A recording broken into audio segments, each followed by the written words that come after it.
Okay. This story is about what's in that computer box, what's in the box, and how it got there. You see, last year we had a vote, and you told me you wanted to see a story about the illegal animal trade. So I called up some researchers and found what may be the coolest little animal you've never heard of. So that led me here, to Indonesia, on the island of Sumatra, in a police station, and to that box. This is a pangolin. And this, well, this is a cuter look at the pangolin. So why are we talking about this little guy? Because in another box in this building are these guys. Some of these guys are alleged pangolin traffickers. And the pangolin is probably the most trafficked mammal in the world. Yeah, I'd never heard of it either, but I'm pretty sure that's one of the reasons why the trade is so big. No one cares enough to stop it. So we're pulling into Cuc Phuong National Park in Vietnam. It's one of the only places where you can see an Asian pangolin. All the pangolins at this center in Vietnam were rescued from the illegal trade. All right, going to see the pangolins at night. Is there a light blinking on there? Oh, really? Okay. I'm here at night because pangolins are nocturnal. They're also really shy, making them that much harder to follow with your camera. So he's down in that tube. Pangolins just don't get the support you'd see for rhinos or tigers. And it doesn't help that pretty much no one knows what they are. I mean, you've probably never even seen one at a zoo, since only a handful of zoos actually have them. That's because pangolins just don't do very well in captivity. They can literally die of stress. Do we not want to stay with the one too long because it might be stressful for them? Yeah. When a penguin's threatened, it just rolls up into a ball until the threat goes away. It's kind of crazy, but pangolins don't really have that many threats out in the wild. We're pretty much their biggest problem. Pangolins also have these enormous tongues for eating ants. Ants that, in the wild, they dig up with these giant claws. Wait, time out for cute pangolin footage.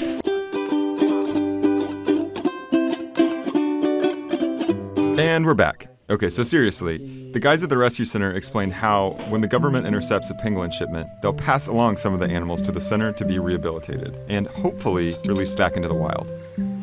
But there are only 6 pangolins here today, and it's estimated that at least 10,000 pangolins, possibly way more, are traded each year. So it's not hard to see how the majority isn't so lucky. But where do they go then? Well, it turns out that the demand for pangolins is actually huge. And despite it being an underground trade, it's not exactly an underground product. See, check this out, right here on the menu. Pangolin, right on the street. This restaurant too. For the record, I didn't order it, but I did think about it. Part of me wanted to see what all the fuss was about. Have you had pangolin? Yeah. Is it good? Have you ever had it? The going rate seems to be about $1,750 for the whole pangolin.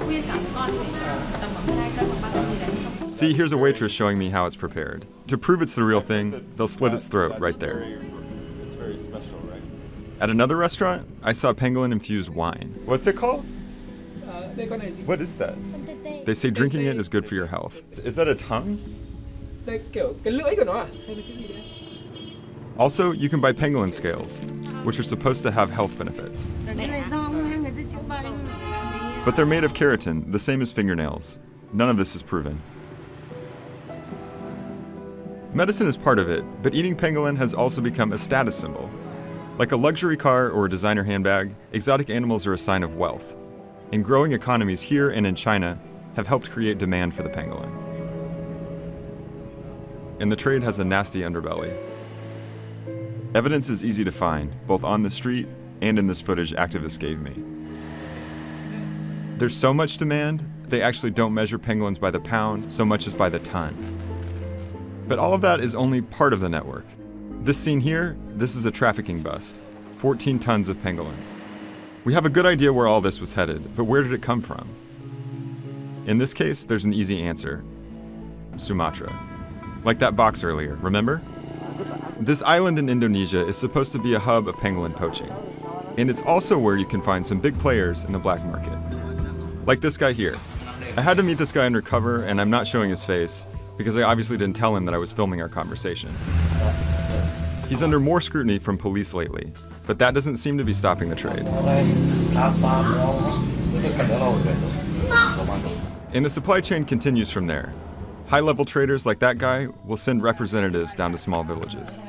Asking people, you want to find the pangolin or something like that, he give money. And they'll offer money to locals who are willing to catch the pangolins. Ruslan used to hunt pangolins, so he took me out to see what that's like. A light blinking on my head? Right. That's good. This village borders 2 national parks, so it's prime pangolin territory. It's beautiful, but I've got to be honest, pangolin hunting is the worst. I keep seeing these leaves floating down the stream and thinking they're snakes. Ow. This video doesn't even begin to show you how awful it is. What you can kind of see here is me tripping up hills, crossing streams. Is that 3 river crossings? This whole thing. Leeches. And basically fumbling around in a very dark jungle. How did they go? This way? No. We looked in trees and they found some pangolin footprints. They found the track. But we turned back after a while without seeing one. What I did see though is that these hunters aren't exactly the bad guys. Like I said, this is really hard work. You wouldn't do it unless you were desperate. I'm going to say that hunting pangolins is really difficult, frustrating work, huh? I wonder if they would agree. Same like you. It's hard work. Yeah. They're not doing this to get rich. They want to feed their kids. Buy vegetables, eggs, rice. So it's more complicated than just rolling up and arresting these hunters. As long as someone's buying pangolins, someone else will be willing to catch them. So what could stop this? Better law enforcement, especially for the big bosses, and better funding for people who are trying to curb the demand. This is a big deal, because activists say the pangolin could go extinct before most people realize it exists.